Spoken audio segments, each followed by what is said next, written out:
G'day, everyone, and welcome to episode 179 of the Trademate Sports Betting Podcast. As you can see, or if you're listening, you cannot see, but I'm joined today by the man himself, returning guest for the however many a time, Neel Shah. How are you, mate? Yeah, I'm good, good, thanks, mate. How's things? It's been a while. I didn't realise you were saying to me it's been a year and a half since we had I know. Well, a sit mostly down. because I've been very slack on the content side of things for Trademate, but yeah, it has been about 18 months, and I mean, a lot's happened for probably both of us in that time. So it's good to have you back on, mate, and yeah, chat about what's been going on with you the last 18 months or so. How's things? Yeah, things right. Spurs are Just still shit. but yeah, exactly. Some things never change. Uh, we've got an Aussie in charge though, so yeah, no, yeah, loads of stuff, sort of. But yeah, like you said, the Spurs, like lots of stuff going on. Some things still the same. You know, nothing new in that sense, but a lot of interesting stuff's kind of happened in between. I'm guessing for you as well. So, Yeah. yeah, looking forward to next year, 2025, be the big one. Yeah, well, I mean, to be honest, I mean, Ange does get a lot of, he got a lot of praise when he came in, and now he's getting probably a lot more heat. But I mean, for an Australian, like, he's pretty bloody good for an Australian. Like, I guess most people would think Australians and football and soccer, like, you'd probably be in the relegation zone. But for an Australian, he's not bad when we're talking about soccer, right? I love him. I absolutely love him, and and it's one of those things where yeah, he got off to a great start, and that's the problem. Is just people, managers, players get hyped so quickly, and then when they kind of hit a baseline, it's like variance and betting. Like there is this kind of level in between. I went to the West Ham game, and it was quite funny actually because there was a guy sitting next to me, and I'm guessing he's a season ticket holder because I got these tickets, off someone who couldn't go, and he was just effing and blinding because we went 1-0 down. We went 2-1 up. He was still effing and blinding. Like literally just swearing at Madison and everyone. And like we went like 3-1 up, and he still looked just so stressed, like he just didn't want to be there. And like I had to sort of say to him, it's like, I think we're all right now. I think at 3-1 up, like we might be all right. You can enjoy it a little bit. And it just made me think this guy, he's spending what 50, 60 quid just on the tickets, like little pints on match day, you know, 19 times a season. Um, why would you put yourself through that? Like, Yeah. just why would you just pay such a fortune just to just vent at all the players? So yeah, there is a sense of that. So I'm enjoying it. I think we're there or thereabout. It's a long season. Sort of see where we are in April, May. Yeah, no, it should be an interesting season. Already, lots happened already, so looking forward to it, mate. All right, let's chat about what's been going on. So we chatted about, yeah, as I said, 18 months ago, last time on the podcast. At that time, you were just a standard pro sports bettor. But so what happened? What happened since then? Because I understand you went into the world of syndicates. Yeah, so I was working in the industry as well, obviously, like doing my sort of my own stuff as well, my own betting. But it kind of dovetailed quite nicely with I was doing a night's role. Kind of the nature of the shifts that I did, I had sort of big chunks of time off, and then I got tapped up for an interesting role with a syndicate, and I was there for about just under 6 months, and yeah, it pretty much kind of gone back to doing my own thing. I've joined the podcasting world as well. I'm not quite, I'm working my way up the divisions. I'm not quite at the sort of Premier League, the Joe Rogan of sports betting like yourself, Alex, but like getting there slowly but surely. But yeah, so that was an interesting experience, like the syndicate world. So I'm sure, like there's some things I can share. Obviously, some things I can't. But I'm sure you've got sort of questions about it, and you're familiar with a lot of kind of how it works. But maybe for listeners, it might be a bit of an insight because they are sort of this kind of entity that's shrouded in mystery. And seeing as we're sort of Halloween themed, we can kind of maybe you know unveil some of that. Some of the horrors with betting syndicates. No, I'm joking. So give me an overall how much can you say about the syndicate? Obviously, I assume you don't want to say who they are, their name, and all that kind of stuff. But what kind of, I guess, sports they are involved in? What exactly was your role? You said you were just betting at night or something. That's all you really said. So, yeah, maybe just give an overview, if you can, of what exactly the syndicate was betting on mainly, and what your role within that was. Yeah, so it's pretty much all football, kind of across the world. Sort of, the major leagues. I'd say maybe what the top 20 leagues you can think of across the world. So all the kind of big Yep. European leagues. The big second divisions like Ligue 2, the Bundesliga, the second division of Liga 2, some of the Asian stuff, even some stuff in Australia as well. Bloody hell.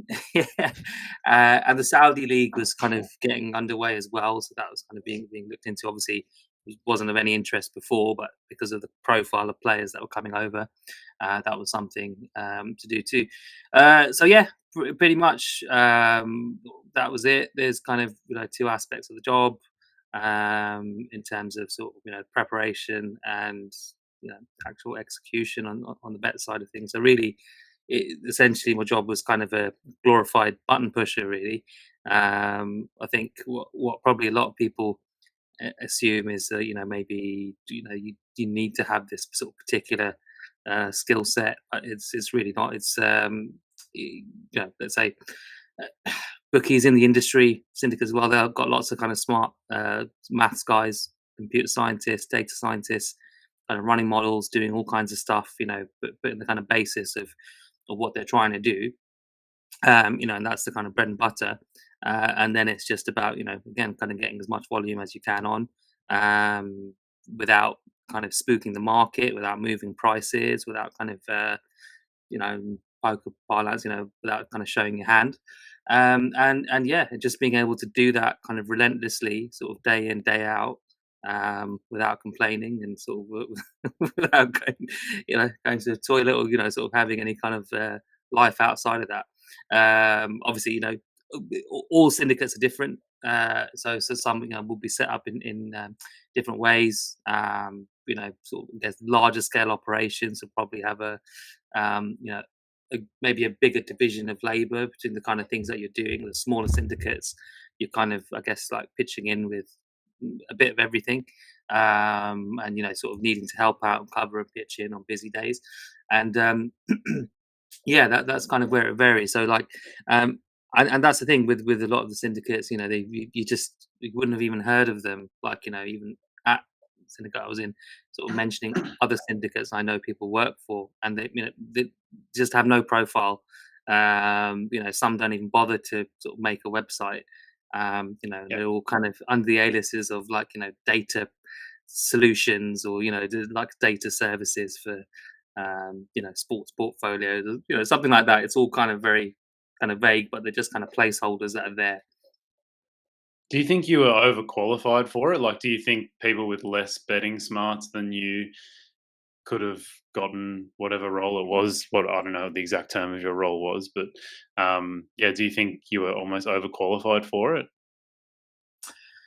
Um, I guess it depends. Like where you'd have a lot of these syndicates who would, let's say, take on graduates, but graduates from good universities, with a mathematical background. So whereas with me, I went to a mediocre university. I didn't do a maths or science subject. My background is in the arts. I've kind of picked up enough maths sort of fundamentals to Yeah. get by and learning. But that's where you would that would be quite competitive. But that's kind of where they would look for. So um, in that sense, I guess that's where, let's say, my experience of actually trading myself, of actually looking at markets, understanding what I'm betting on, actually sort of executing loads of bets, having a tipster service, all of that kind of stuff probably came in quite useful. So if you're kind of coming into it cold, but I don't know, done like a history degree or something, then you might find it tricky. But if you've got that mathematical background, but let's say not necessarily lots of betting experience, but you can show you've got some kind of portfolio work, or you've built like a few, basic models, or you can kind of run the data analysis, that kind of thing. That'll come in useful. But I think it's one of those jobs where you could train up on that kind of thing. Whereas like the data science, the coding side, that's I me personally, because I've been struggling to learn, coding beyond like a basic level.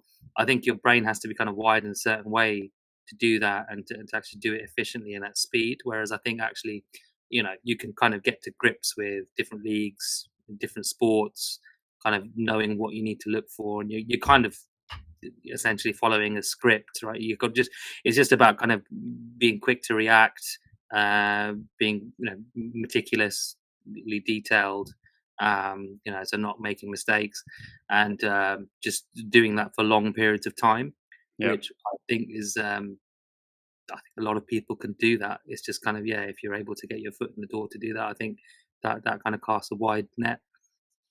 Yeah. So were you asked to? I mean, you said mostly you were just button clicking into. I assume you were just sending bets to certain people and they were helping you get down, et cetera, et cetera. And like you said, you do need to have market knowledge and experience in betting to make sure that you do that all effectively, so that you're not moving the market just off your first bet. You want to be able to get down as much as possible. Were you? Would you say that was like? Were you doing anything else? Like, were you doing any origination for them at all? Like, yeah, were you able to like dip your toes into like anything beyond just moving for them? I guess. No, no, not really. I mean, again, I don't know with other firms or how they set up with their kind of the diversity of their work. I'm sure in some places there's kind of opportunities to get involved in that side of thing. Some people might have kind of more hybrid roles where they are kind of working on the models as well, or there's kind of interaction between, let's say, traders and data scientists working on that kind of stuff. But yeah, no, if anything, it's probably a hindrance to sort of think too much and have your own thoughts. Uh, Yeah. it's just get on with it. Like it's kind of Yeah. you're working from like a kind of established methodology, so it's just kind of following that. It's not necessarily, to be fair, it could be that you, let's say, could go on a long losing run, but Yeah. if the fundamentals are there, if you're kind of plugging in, the bets on the rationale of what the proprietary information is telling you, then you're that's what they want. So yeah, I would say actually, if anything, it's people will look at, let's say, syndicate work and assume this kind of sort of glamorous, fascinating role, that you're kind of fully Yeah. immersed. You love football, for example, but it's like, you know, to use the analogy, maybe a little bit X-rated, but it's like being a porn star, right? And you've gone in for do you like your third or your fourth scene of the day, and you do this, day in day out, right? Yeah. Yeah. Yeah. Your enthusiasm might wane a little bit towards the Oh, end, maybe not for even some, mate. yeah. But like, even though, again, you can say you kind of love football, you can love sports. I'm sure you've seen this, just with betting in general, right? Just Mhm. you it changes your mindset, it changes how you view sports. You kind of, I don't know, maybe not for everyone. Maybe some people are able to sort of retain that kind of love. With me, it's just like, yeah, I can still watch Spurs and enjoy Spurs, but and maybe some sort of big sort of European games, the odd game here or there. But I don't have that same sort of passion for just watching football. If anything, I just kind of just want to do other things because it reaches a kind of saturation point. Yeah. Um, so yeah. I mean, it's the same kind of thing with telling people you're a professional sports bettor. Like, people's initial reaction is, "Oh, so cool," that like initial like, and my reaction is like, "Why? Why do you think that?" Well, I understand why they think that, because I was probably quite similar when I was when I wasn't a professional, like talking to other people, but yeah, you realize when you get involved that it's actually it's not that glamorous.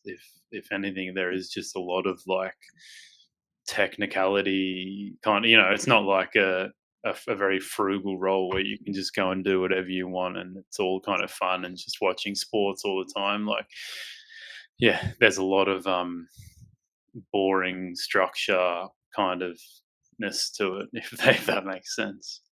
Yeah, absolutely. Like I think people don't realize the amount of admin and sort of tedious tasks that you kind of need to keep track of if you're doing this at a Yeah, serious level, and how much of a chunk of your time. I mean, yeah, to be honest, it feels like that I spend more time on all these other things than actually putting bets down. Including the research on things as well. So yeah. yeah, it's a kind of misconception, I guess, people have. And how many people were in the syndicate, or if you're able to say? It was a small syndicate, yeah. Yeah, Before I get like sued for giving too much information, but it was like yeah, it was a small syndicate, so kind of it's a small company.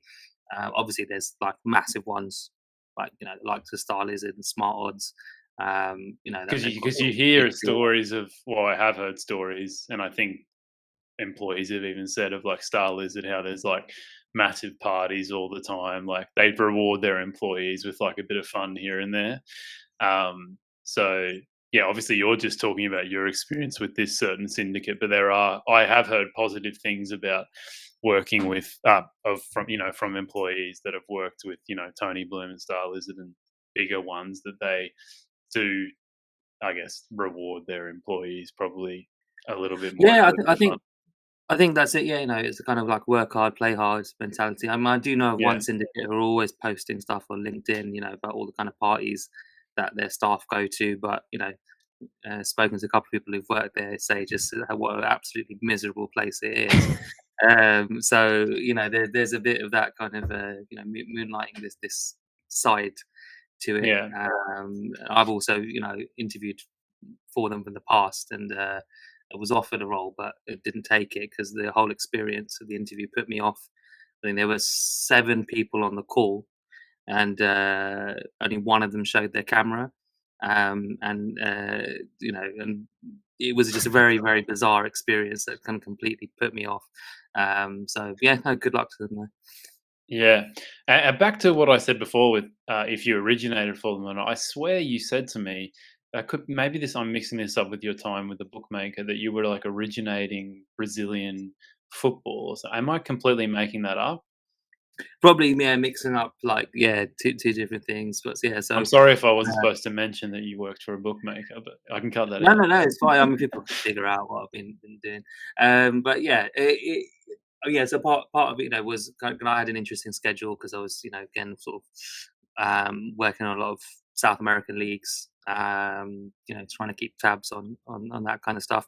Um, but yeah, no, again, there wasn't sort of, let's say, origination in that sense. It was kind of reliant on lots of different sort of sources.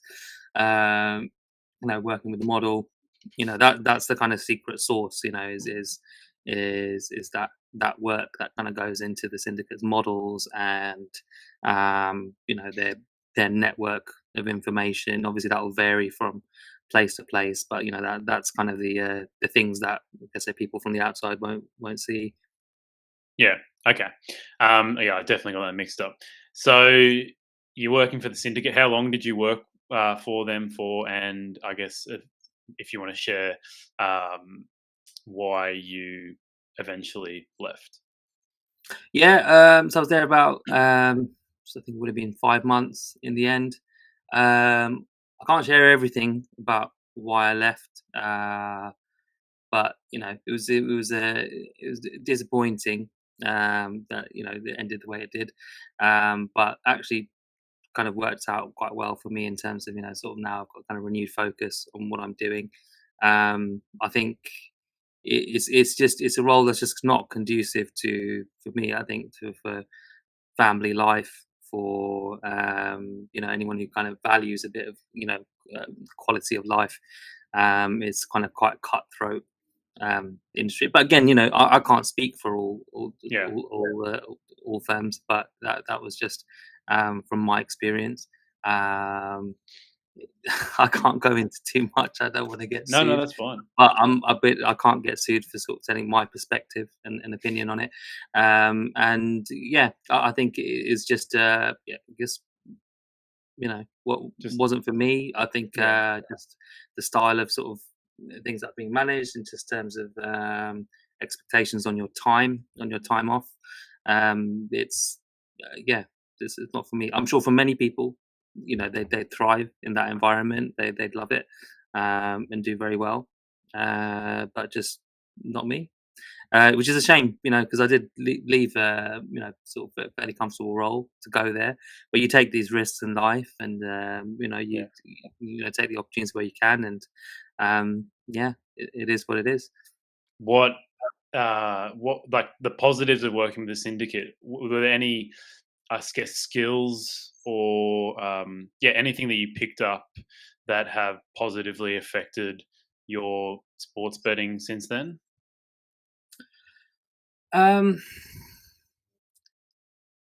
I mean, it was interesting seeing sort of the dynamics of how I thought you're you were just going to smiling. say no. 'Cause I'm No. clutching at straws here, but one of the positives was, kind of looking at the sort of dynamics of how the Asian bookmakers work, and, let's say kind of obviously I've never been a sort of, big whale punter, so actually sort of seeing, your influence on the market, when you're filling orders and when you're actually moving prices, and just kind of getting an understanding of how you can see where that might be being manipulated sort of by others, Yeah.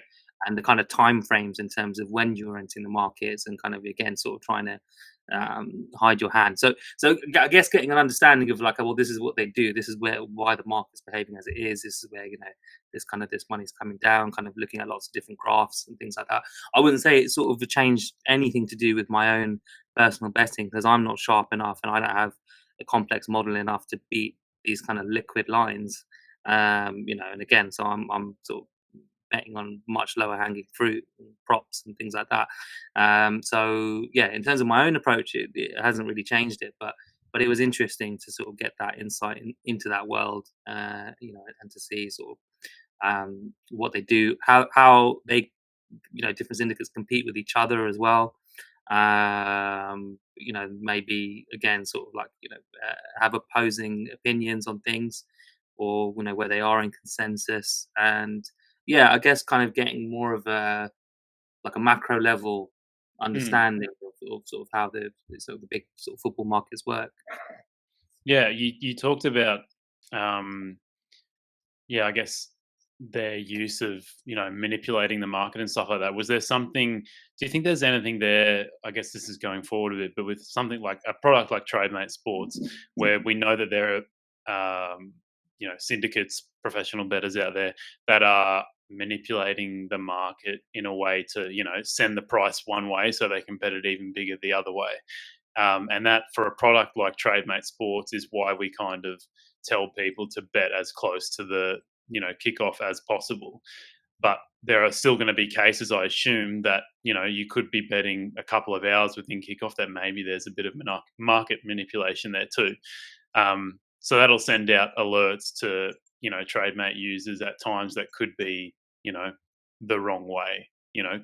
In terms of like the overall opinion of the market, and there are cases with the software where you end up having negative EV bets on closing, which could be down to a number of factors, but let's just say that some of them are due to market manipulation.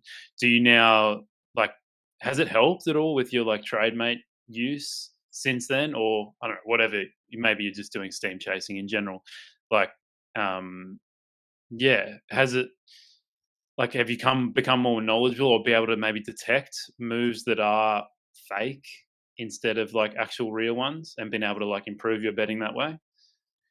I mean, I suppose if I looked into it and I kind of drilled into particular bets, then I might sometimes, but at the same time, it is tricky to tell. Some people can. Hopefully later on we'll talk about trade on sports, and actually what Pete at Trade on Sports does again is one of his real talents is again kind of spotting outliers between sort of Pinnacle and the exchange and the weight of money. and kind of where that price is going to go, and basically sort of making a living off pre-match trading. And he's very, very consistent. Doesn't get it right all the time, but gets it right far more often than he gets it wrong. And there's kind of a really interesting set of tools. So that's something that I use. Other people at Trade Sports use, again, to kind of pick up on what's going on in the market. I think there was a really interesting one. Was it yesterday, or the day before, that Inter had like 90% of the book against Juve, at one point. And again, that this kind of software can help you kind of pick stuff like that out. But in terms of, like, in relation to Trademate, it kind of goes along with my the rest of my approach to betting. Kind of, it's interesting because I know you've had like Jake on recently, and Nicky Bobby as well. Both, maybe it's like an Aussie thing, but like that they're kind of watching the sports they're betting on, or very much it's like these are the things they're betting. Whereas I'm the opposite. I mean, obviously, I do bet on football, but actually, I've bet far less on football since the Euros. Kind of gone back to actually making marginal gains on horses and golf. And going back to your point on, again, steam chasing on Trademate, I think sometimes there can be kind of maybe too much analysis and too much time I'm spending on it. But if I'm just getting a high enough volume, there are going to be ones that go against you. Where the CLV is not going to be there, but over time and over a kind of high volume, you're going to be fine. You're going to get hit that. I've changed my filters a little bit. I was betting kind of a bit further out, and now it's kind of started picking it up again. Doing a bit. We did that session with Jonas, which hopefully people found really useful, like on live betting. But on the I've got like a maximum filter of 3 hours, and actually, ideally 2 hours from kickoff, which seems to work quite well. So I think sometimes there's a danger of kind of trying to anticipate these things in the market, trying to figure out what's going on. Looking at like Betfair Exchange, there's so much liquidity that's kind of dried up there. So again, sort of questioning, who's actually betting there. Because I think people will be surprised that again, sort of like what's moving things at Pinnacle or at the exchange, before an hour before kickoff. I think it's unlikely to actually be syndicates that are driving that, or there'll be maybe particularly like small syndicates, or from syndicates from countries where the let's say the currency power isn't as strong. So again, they would be putting in smaller stakes. So it might be sharp bettors for sure, but not necessarily syndicates who are driving that. Yeah, is there like, from your experience with the syndicate, is there things where you worked for them last year, but previously you obviously did a lot of betting? Is there after working for them, is there things that you look back at now and think like, wow, I was placing some stupid bets here, like things that I guess, I don't know, opened your eyes a bit more to the market a bit more, and you realize, wow, I was doing some dumb things, 2, 3, 4 years ago. Because I've had that experience, just from, when I started, betting, like, I would say plus EV betting back in, let's just say 2019, 2020, that I look back on now and think, wow, I was constantly placing negative EV bets there. Yeah, I think there's yeah, I'm still do dumb things now, but like the in terms of the approach, I think what's interesting is like the qualitative aspect. So let's say going back to what someone like Jake was saying, again about the kind of this kind of intuitive feel, backed up by numbers. So the foundations are the numbers, the stats, and the numbers have to bear it out. But there's kind of qualitative approach to it. There's some things that are difficult to model, but at the same time, uh, you can kind of put a number range on certain things, and I think that's where, and again, that's kind of the secret sauce. And it isn't like a huge edge in itself, but if you kind of compound those things, then, and some kind of casual bettors look at this stuff and kind of factor it in, but they'll, like say, over exaggerate things, like, for example, the weather. or team travel, right? Or just extenuating factors. Like I think maybe like using UFC as an example, maybe there's like are there sort of particular things there where there's in a market you think underestimates or overestimates, or I remember I don't know, it's just stuck in my head for ages, like rent free. But I remember you were saying something about there was one particular fight where you just found some like obscure YouTube video of some fighter, and like his preparation was like was off, Oh or yeah, yeah, and like yeah. I just think that example was I think it was end of 2021. That was just a really good example of like a lower level fight, but a UFC fight. So it's you're going to be able to get decent amounts of money down on it. And it was just an interview with one of the fighters who hadn't fought. I think this I could be so wrong, but 1 to 2 years, maybe 2 to 3 years, he hadn't fought for, and he was coming back, and he was just detailing how he. I think he was like a fighter that fights at 155 pounds, and he shot up to 250 pounds and like had major issues with injury, didn't train for a year, which is like significant if you're a professional athlete. Like if you don't train for a year, you are going to regress in your fighting abilities. Um, so yeah, he was just saying that, and it was like some random YouTube interview from some low level journalist, not low level, that's a bit mean, but like a not very popular journalist, and it was less than 100 views or something at the time, and I was like, oh wow, yeah, the market probably has absolutely no idea about this. yeah. So that's like like that would be kind of like an extreme example, and um like recently, I think we had the international break, and I think it was like Nigeria. I can't remember where they were traveling to, but their flight got cancelled and stuck. The game ended up getting postponed in the end. But as I said, during my time at the Syndicate, there was this sort of new competition between like the US, the MLS clubs, and the Mexican clubs, and one of the teams sort of had a nightmare kind of layover there to sleep in the airport, and again like eventually that news filters through, but if you're quick to things like that, again that's where you might make adjustments. There's like there's no consensus on again, sort of like weather conditions, extreme heat, extreme cold, sort of various other sort of little factors, positional changes for players, the kind of set, adjustment period for new signings coming in, that kind of thing. But let's say there's like, just to pluck a number, there's like 10 of those things, right? And again, just to pluck a number, because each of these has a different weighting, but let's say each of those are like 1% edge, right? But you add those all up, and that's again, that's a kind of like, let's say, a 10% edge that isn't necessarily being priced into the market, or it's being priced inefficiently. So this is where again, where let's say the syndics will look at things like that. But again, that's the secret sauce. How they actually work that out is again what will be a mystery. But that's something you can apply to like other sports. Again, kind of low level betting, right? So you see this all over the place, with tennis, the kind of schedules that tennis players have and the flights they're going on. If you have an idea of things like that, these are kind of Mm. inefficiencies that you kind of look at to just kind of hone and sharpen your edge just marginally. The other thing was, I did have a good point. It was at the tip of my tongue.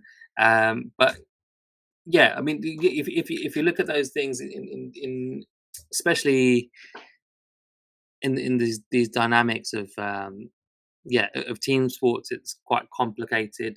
But if you were to look at things like tennis, golf, things like that, you could actually do something quite UFC. You could do something quite interesting with that. And I've waffled. I've done like a Donald Trump like weave. Like, what was the original question again?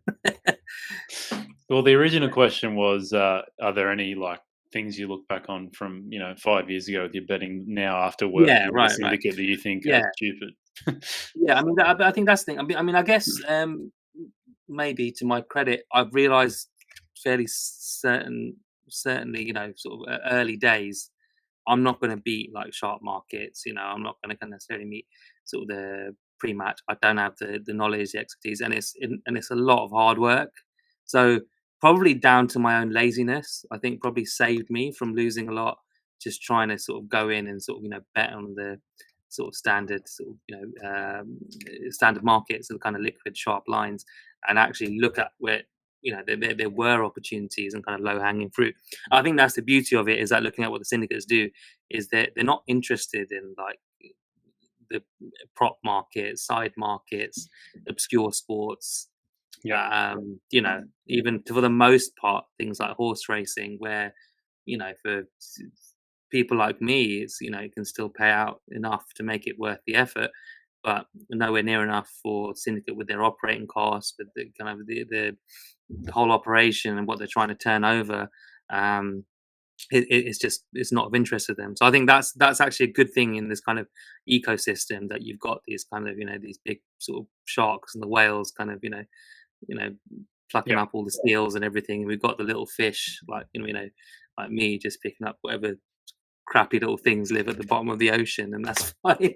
That's fine by Yeah. me, right? So there's enough in that ecosystem for everyone, I think. Yeah, no, for sure. Like syndicates, like you said, they're normally betting very close to the kickoff. Whereas if you're a smaller fish, you can bet a lot further away from the kickoff because you don't need to get as much money down. I think by the time this podcast comes out, there'll be a new video on the Trademate feed about. I kind of talked about if I was a beginner bettor again, what I would my strategy, like my step-by-step strategy from going from $1,000 up to whatever $50,000, let's just say.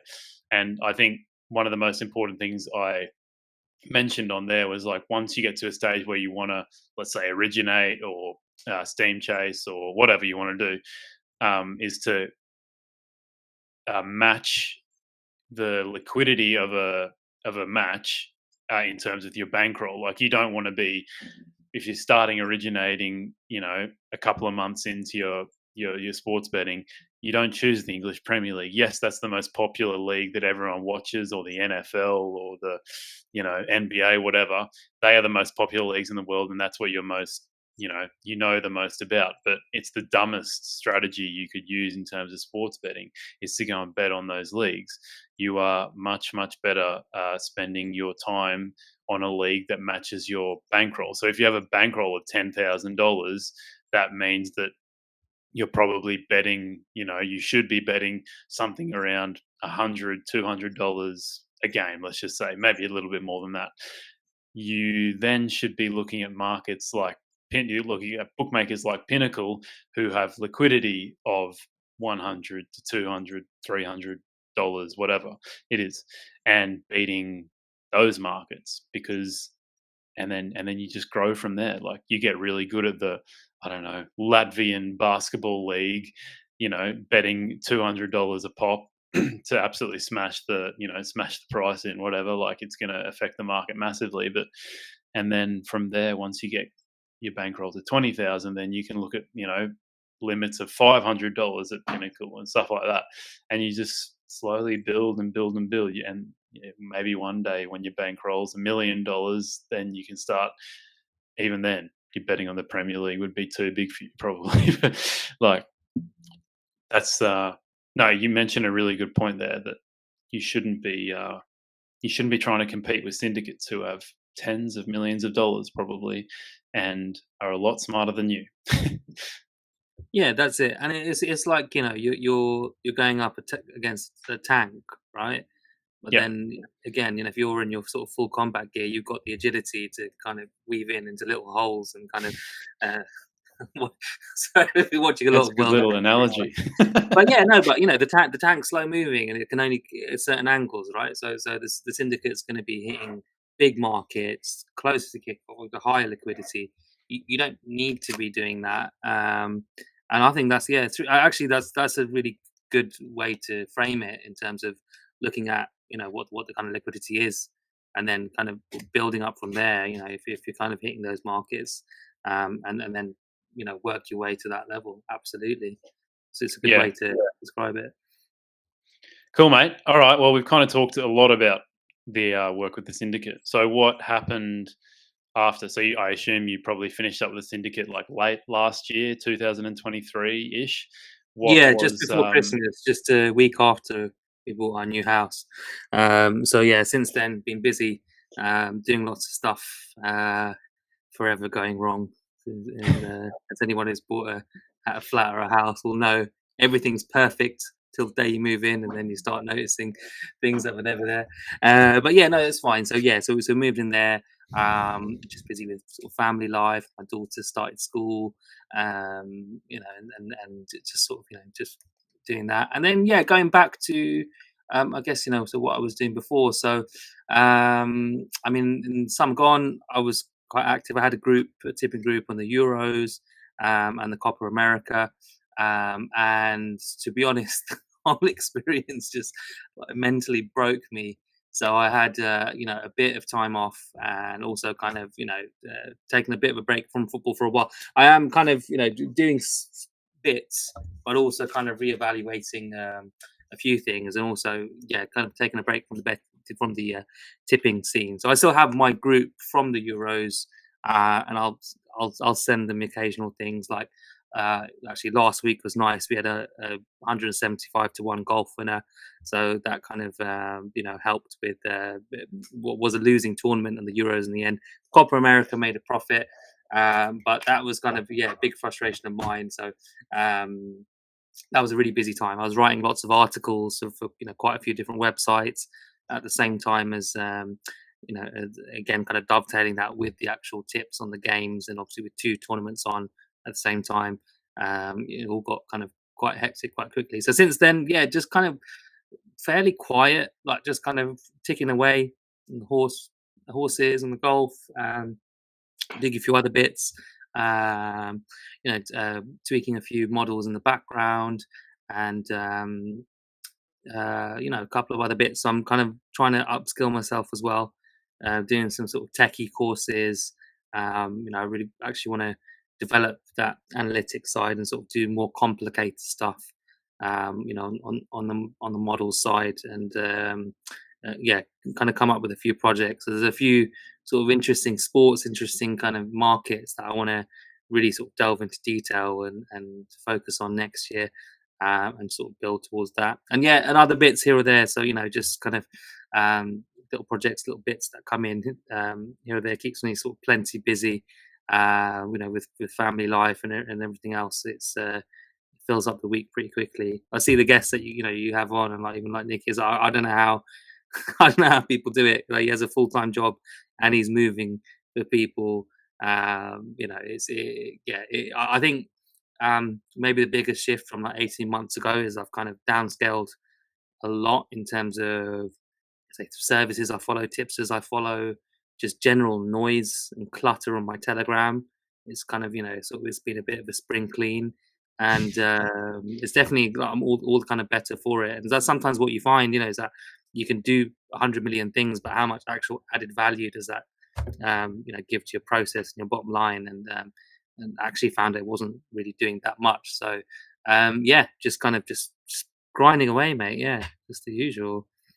Yeah. So I don't know how much you want to talk about it, but with the Euros, do you look back on that and think you did anything wrong or anything that you regret, or do you think that a lot of the negative results were down just to variance? Because I don't know how many bets you placed over the Euros, but it's pretty hard in a single tournament that goes for 1 month ish to get a large enough sample size to have to overcome variance. Yeah, I mean, it was something I was kind of looking at, and yeah, it's something that's always kind of it's that mental challenge as a tipster with losing runs and things like that. In the past, I think when I'd run a service, it didn't used to bother me. Um, that sounds like I don't give a shit if people are losing, but in that sense, in terms of I knew that if there was a losing month, there's plenty of time to make it back, and the systems were solid and the strategies were. I had confidence in things turning around, and they generally did. And they weren't, there were a couple of losing months, but generally most months were in profit during that time. The challenge, like you say, with a tournament is, again, you're kind of based alone. And I mean, I had the previous experience of, I think it was either 4 or 5 at the time tournaments that were all in profit, all kind of independently proofed. We were doing preview shows for Trademate, right? And I tipped up Italy. And you heard it there first on Trademate, and there were some really good results. And in January in the of last year, the Asian Cup and the African Cup of Nations, I was giving out tips for free. Both tournaments were, in decent profit. Although I did get lucky with the African nations. We kind of ended up sort of, the semi-final and the final. There was a sort of big swing, but yeah, generally I sort of had sort of confidence. As they say in stock markets, past performance doesn't predict future success, and so you never know when that's coming. And then it did come. The Copa America was in profit and generally went quite well. The Euros was just just a grind from start to finish. And I did feel bad. I did feel, a sense of responsibility for people who'd paid for the service. And again, it's not just that they're paying for the fee for the tips, but also, however much they were staking on individual bets. I think the nature of, let's say, how my bets were, there was a mix of liquid bets. I had to kind of find a balance for people who wanted, again, sort of money line bets, goals bets, kind of things that were easily available on exchanges, and where there was some value, but that was kind of much harder to find. So my aim and kind of my promise, before the tournament started, was to kind of have a 50-50 mix. That look, okay, fine, you don't have a Bet365 account, okay, but at least half of the bets are going to be available on exchanges or whatever bookmaker you have.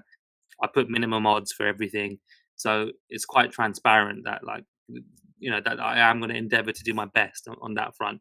But in terms of, let's say, the prop bets that I was looking at, it was really frustrating because there were a lot of bets that moved in my favour. Again, you can't rely on prop bet CLV as a kind of sharp indicator necessarily, but at the same time, it's not a bad thing if you're kind of betting a line and it's moving in your direction. The amount. But I think it's different also for Euros, mate. Like, we're not talking about a regular league game on, Serie A or, well, like, maybe I can think of a better example than that. But like, prop markets for the Euros are like, you can say what you want about prop markets and not being as, liquid as main markets, but like, mate, the amount of people that would be betting into those markets, like, if a prop market is moving with you, yeah, there's a decent margin on it, but like, if it's moving with you at a tournament like the Euros, which takes like so much volume and so many people are involved in it, like, if it's moving with you and you've had success, like you said, in all these past tournaments, like, I would be very confident in saying that you are placing plus EV bets. Yeah, I mean, I think looking back, I mean, it's easy to say, and of course, look, like, you can look back and go over these things like, oh yeah, maybe this was a little bit more marginal than I thought, or all right, this happened in this game, or like tactically the coach did something that I wasn't expecting, or I was like, okay, maybe I could have actually done a bit more digging closer to the match. I got that one wrong. Definitely, there were a few, but I'd say on balance, yeah, I was seeing, a lot of the time, the lines moving in my favour, following other, props betters, or like, friends of mine who were following other tipsters, who specialise in that kind of thing, saying, yeah, so and so is on this or so and so is on that. But it was also sort of like, it was a race against time. I was like, I don't want you lot getting on there first, smashing the price up before I do. And it was a source of pride as well to think, okay, look, I'm at this stage where I know my process, I know what I'm looking for, I know where the edge is, and great if other people are sort of following it. It looked like sometimes a few people were stealing it, but in the end, that kind of we lost, so it didn't work in their favor there. But yeah, that was a big frustration because that happened. I would definitely say at least 60% of the time I saw the prices move in my favor by by kickoff, um, and again taking those as early as possible. Um, the other thing was, I think, the nature of the way that I did the bet. There was quite a high volume of bets, but they were correlated, so it was kind of like a ladder system. So I don't know, like let's say it's Harry Kane shots on target. So what it would be, let's say, a total outlay of 2 points, 1 point on the main line, half a point on the one above, quarter point, and then zero point 0.1 units on the, let's say, the 10 to 1 Yeah. shot or something, on like 5 shots on target or something like that. So I guess the nature of that, and the way I quite like to bet on the props that way, because when you're right, you're very right, and when you're wrong, you've taken on a bit of additional risk, but it's a good way to actually build the bankroll kind of quickly, if you think you've got kind of a strong edge on some of those. The problem was the alternative lines, weren't quite hitting, and the big guns, where again, and I will say this to this day, like some of the prices that were being offered on the likes of Romelu Lukaku and Harry Kane in particular on kind of shop markets were just completely wrong. Uh, but it just it happened. Yeah. It just didn't click. But I'm pretty sure, like if you were to kind of smash into those again, you could do all right. And it kind of proved that with the Copa America, things were generally more predictable. And generally, the Copa America, you would say, is tends to be a more predictable tournament. Going by the numbers. So yeah, it was a combination of those things. I think I was hoping that doing all the article work and doing all the prep work would actually be of benefit to the bets, and they were sometimes, but in other times, because I was kind of forced to, let's say, I had to put tips in for not for my group, but for the articles. I'd have to put tips in that were for a particular bookmaker, and I couldn't do particular markets. For example, I couldn't tip unders. One client told me that no, honestly, I couldn't tip unders, and I said, "But why?" And he said, "Well, because our readers, our customers, they don't like those kind of tips."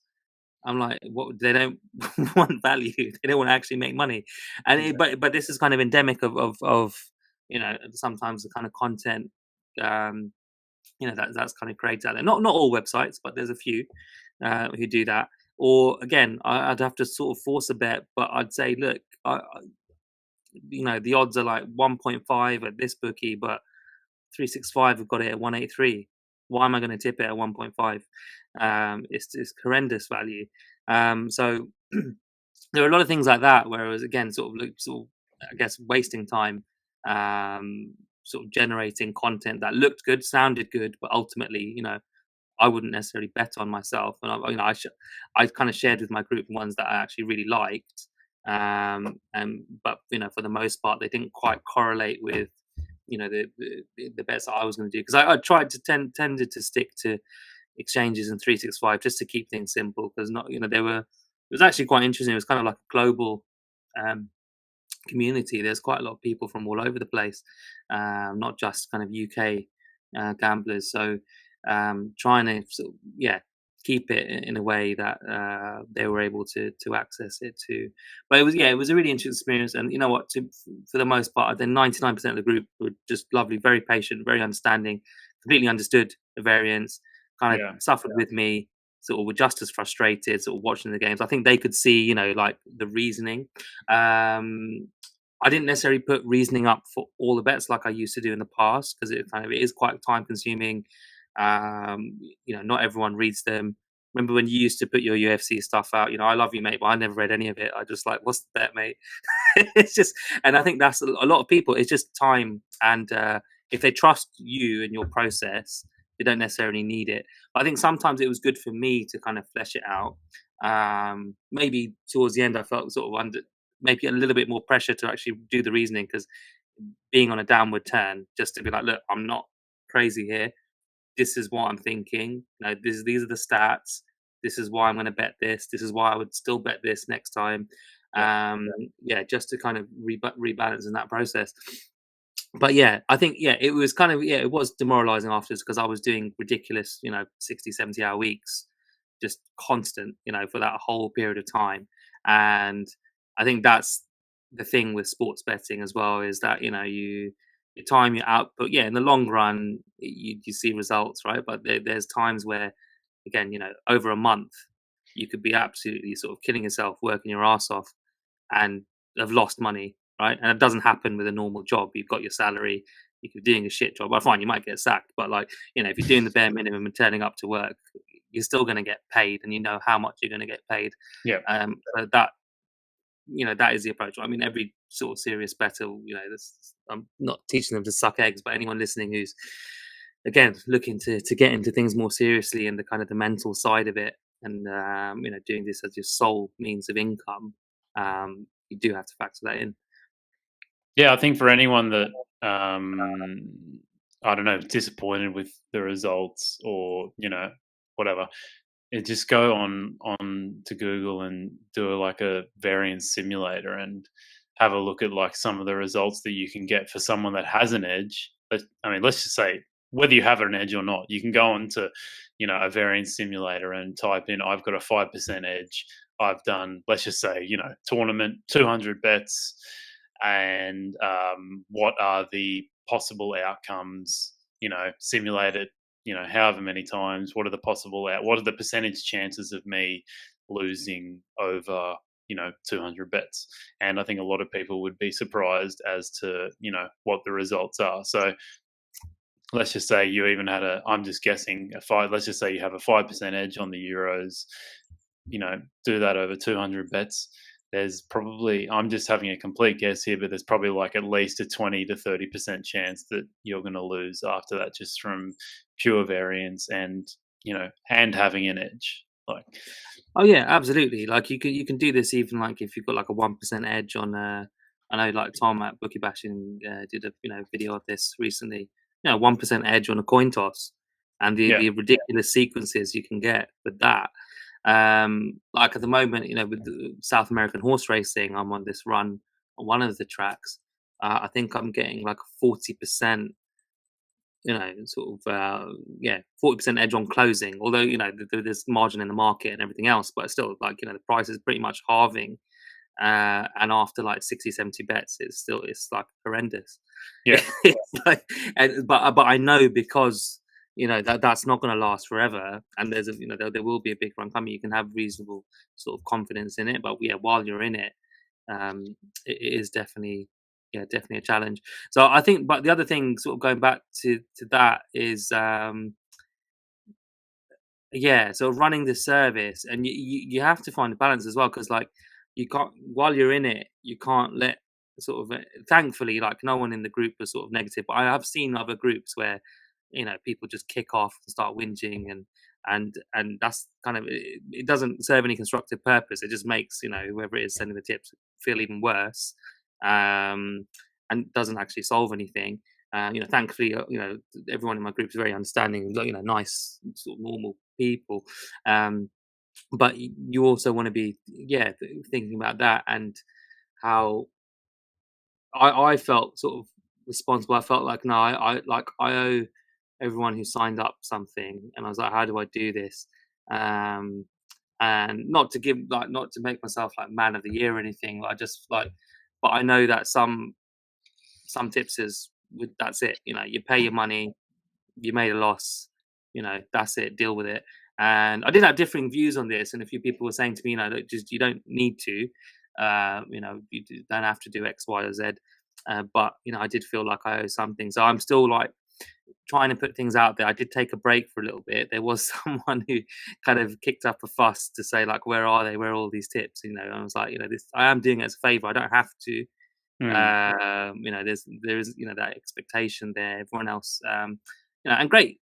There's 175 to 1 winner that came in last week. There were a couple of nice winners. So hopefully, I want to give people a chance to kind of claw back any losses they made from then, because again, in this industry, you're in it for the long term. I don't know if I'd want to run like a proper tipping service like anytime in the near future. I think it just kind of takes up a lot of time. It's interesting. I enjoy it, and I'd be confident I'd be able to do something half decent. But I think it's also quite saturated. There's a lot of people doing sort of good work, especially like say on the football prop side. Smart guys out there who are doing it. They've got big followings already. Um, I don't want to be sort of like kind of covering the same ground as them. And there's only so much sort of time in the day to deal with all the admin. Maybe one day you kind of do like a super group of tipsters. You can put your UFC in there. Got like a couple of guys who do like cricket and other stuff, and then you could kind of one-stop shop for betting. But I think for now, I think that Euros is kind of like a sign to me where it's like, okay, yeah, I need to kind of take a break from this. I'll post up the occasional things. I've got the group running now that I'll share stuff with them. With no kind of expectation that I'm going to sort of make a side income from it, because I think actually, in terms of ratio, sort of time to expense, I think if it gets to a point where you can't get money down, you're not able to stake something, then that's different. I can understand why, let's say, a lot of tipsters will kind of do that, and it just makes a lot of sense. But maybe not for me for a while. Yeah, no, fair enough, mate. You've got to make sure if you're going to be doing that you're in the right headspace and you want to be doing it. And so maybe wait a little bit, mate. Let's talk about what you're doing, I guess, right now. Then you are, as you said, you're kind of training yourself to do a bit more on the analytics side of things. You're just getting back into the swing of things with your own betting.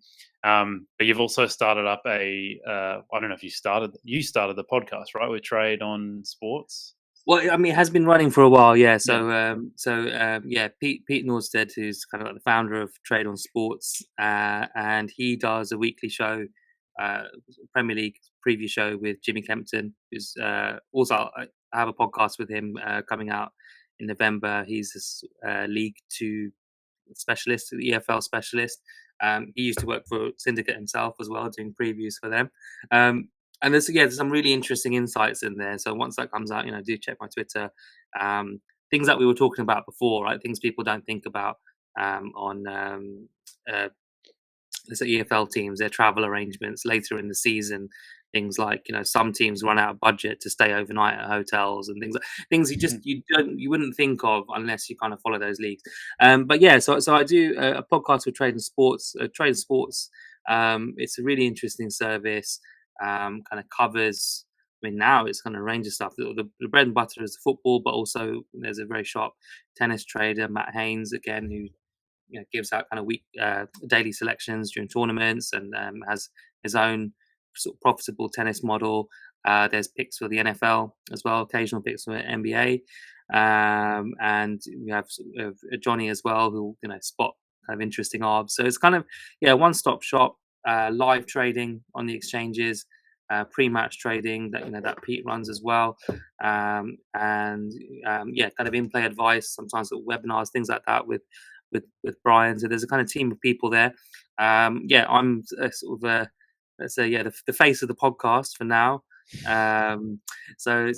Working my way up, being on the other side of it, and fair play to you, Alex. It's not easy hosting. It's a lot easier being interviewed than actually sort of being the host.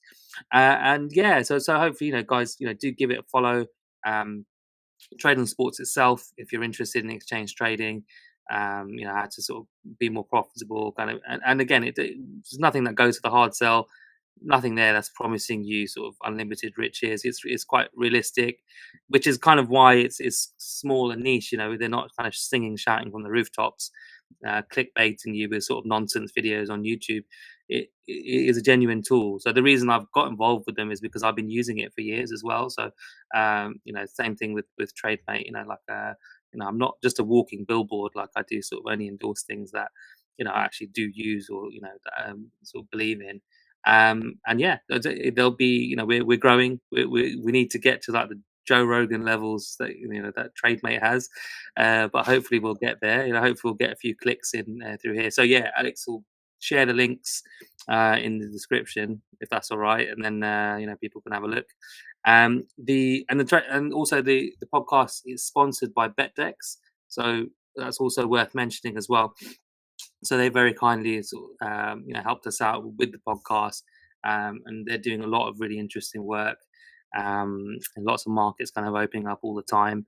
And I guess I don't know how it is in like Australia with like say crypto bookies, but yeah, so BetTest, if anyone isn't aware of them, are kind of on a on the blockchain on cryptocurrency. So it's run again. You could deposit in crypto, um, and the fees again, the commissions are much lower than like the traditional exchanges. Generally, you're seeing good prices as well, so very competitive prices. Sometimes the best price on tennis, and that's kind of growing all the time.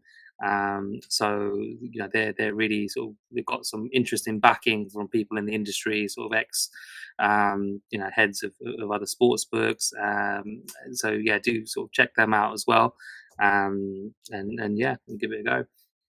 Good stuff, mate. No, I would highly recommend checking out the podcast. I know you just did an interview with I don't want to say his last name, but Paul K.